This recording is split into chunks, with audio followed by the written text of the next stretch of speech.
আমার জন্যই আজকে আপনি দিয়াকে পাচ্ছেন। মানে?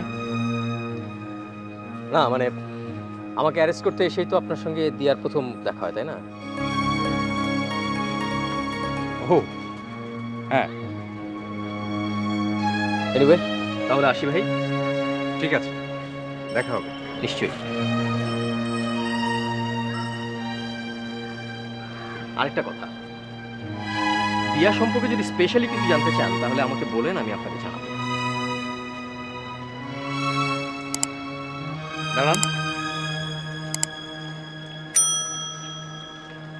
দিয়া সম্পর্কে স্পেশাল কোনো কিছু জানা মানে? ঠিক বুঝলাম না। না না, ওই যে আপনি তখন বললেন না যে দিয়াকে আপনি এখনো ঠিক মতো বুঝতে পারেননি, ওর সম্পর্কে অনেক কিছু জানতে পারেননি। তাছাড়া দিয়ার সঙ্গে আমার রিলেশনটা অনেক কাছের, ওর সম্পর্কে আমি অনেক কিছু জানি, তাই আপনাকে বললাম। Thank you.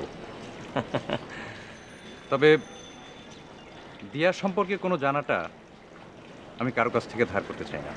That's great. যা জানার নিজে নিজেই জানতে চাই। নিশ্চয়ই নিশ্চয়ই। তারপরও যদি মনে হয় আপনি কিছু জানতে চান তাহলে আমাকে বলবেন। ইনফ্যাক্ট আপনি কিন্তু আমার জন্য অনেক কিছু করেছেন। তুমি ফিরে আসার পর তো তোমার সঙ্গে ভালো করে কথাই হয়নি, অথচ বাড়িতে তোমাকে নিয়ে কত হইচই। কেন ভাইয়া, আমাকে নিয়ে হইচই হবে কেন? না মানে চাচা চাচি দুজনেই তো এই পৃথিবী ছেড়ে চলে গেছেন, তাদের হয়ে একমাত্র তুমি আছো। হঠাৎ করে তুমি ফিরে এলে কিভাবে? তোমাকে তো অনেক আগে ছোটবেলায় এক বিদেশিনী অ্যাডাপ্ট করে নিয়ে গিয়েছিলেন। সেই সময় তো তুমি ঘর বাড়ির কোনো ঠিকানাই জানতে না, আর তাছাড়া তুমি তো কিছুটা প্রতিবন্ধীও ছিলে। আমি ভালো হলাম, ঠিকানায় ফিরে এলাম, এই প্রশ্নটাই করতে চাচ্ছেন তো? আমাকে যিনি পালক নিয়েছিলেন সে বিদেশি মহিলা ইসেবেলা। তিনি তার মৃত্যুর পূর্বে আমাকে আমার সব অতীত ইতিহাস খুব নিখুঁতভাবে বলে গিয়েছিলেন।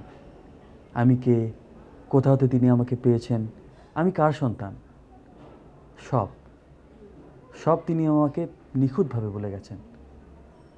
আর আমি ছোটোবেলায় অসুস্থ ছিলাম।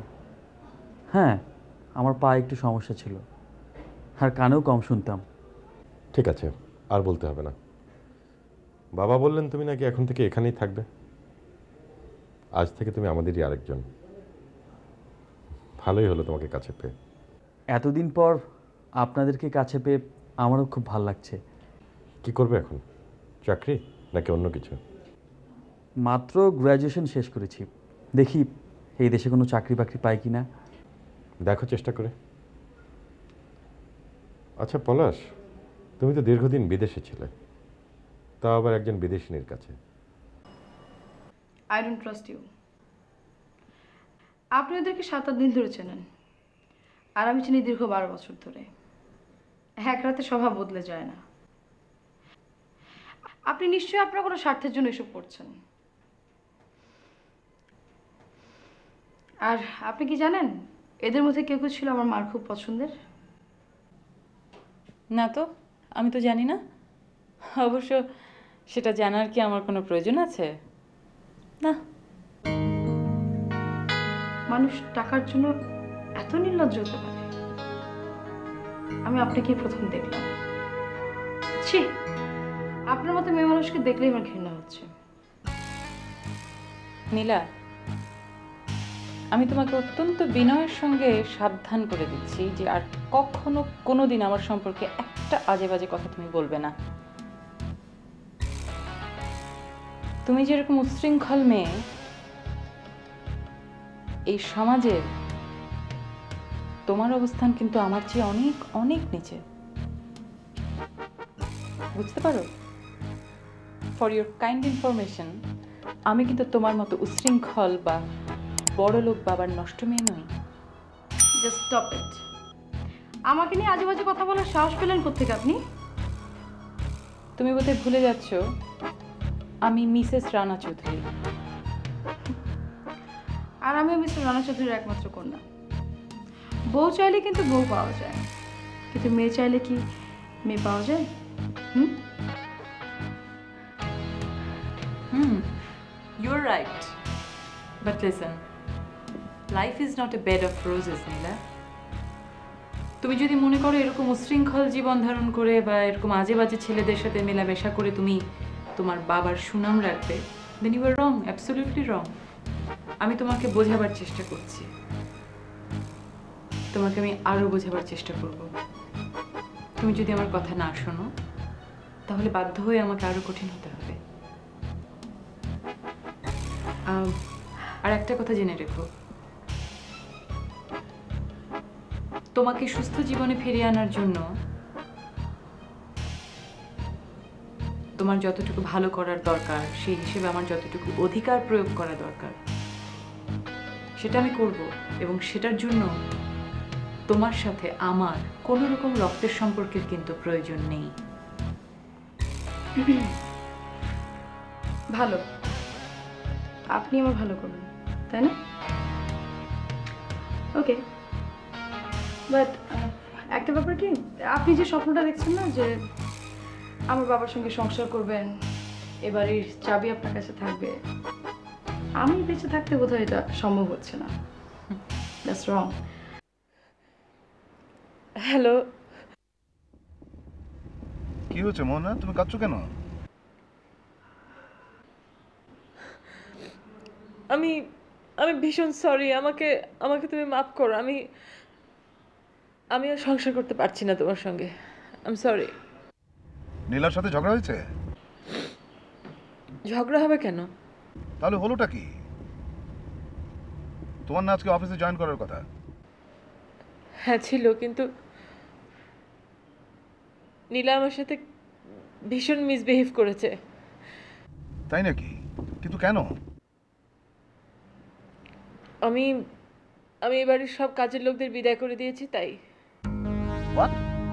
কি কারণে? দেখো দেখো, এতদিন এ বাড়িতে আমিও ছিলাম না, তুমিও ছিলে না।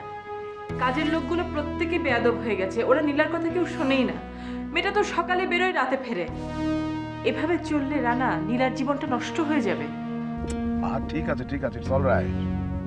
হ্যাঁ তুমি আমার স্ত্রী, হ্যাঁ তোমার তো অধিকার আছে। হ্যাঁ বললাম তো। আচ্ছা শোনো, তুমি নীলাকে থাকতে বলো, আমি এক্ষুনি আসি। এই ড্রাইভার, গাড়ি ঘুরাও।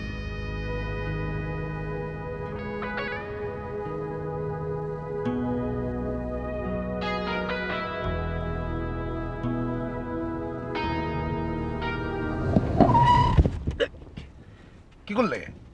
অ্যাক্সিডেন্ট করেছো তুমি? স্যার সামনে একটা মেয়ে স্যার। নামো নামো নামো, গাড়ি থেকে নামো।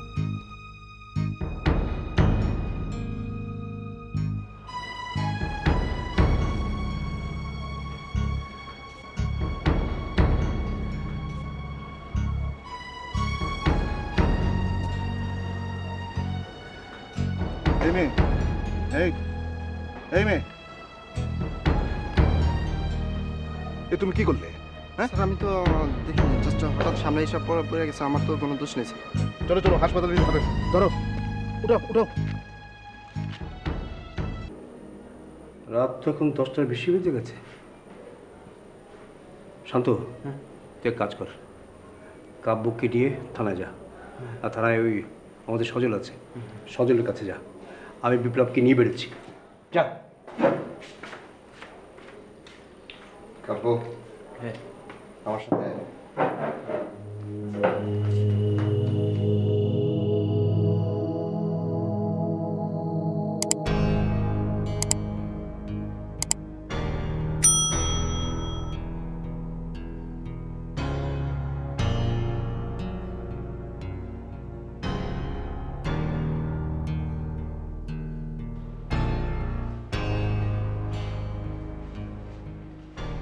ডাক্তার, পেশেন্টের জ্ঞান ফিরেছে? ফিরেছে। Thank god. আমি কি ওর সঙ্গে দেখা করতে পারি? হ্যাঁ সেও, কিন্তু একটা সমস্যা হয়ে গেছে। সমস্যা? কি সমস্যা? মেয়েটির জ্ঞান ফিরেছে ঠিকই, কিন্তু কোনো কিছু মনে করতে পারছে না। মাথায় একটা বড় ধরনের ইনজুরি আছে। 2 দিন অবজার্ভ করার পর বোঝা যাবে মেয়েটি মেমোরি লস করেছে। এছাড়া she is completely all right. হুম, আপনি মেয়েটির সাথে দেখা করতে পারেন। Thank you.